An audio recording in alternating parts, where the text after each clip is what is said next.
Friends, welcome back to this channel. Today in this video I will show you how to strike through text in Excel.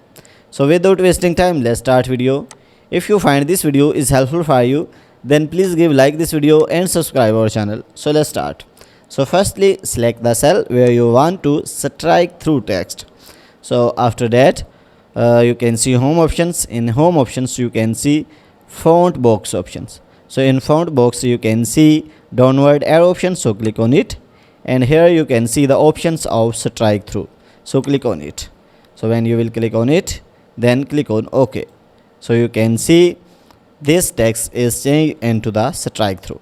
So you can also enable strike through on the multiple cells. So then select the cells where you want to strike through text.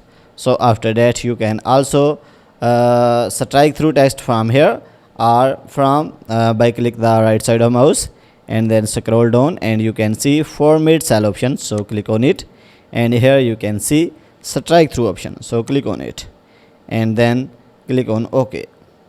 So you can see all the selected cells is changed into the strike through.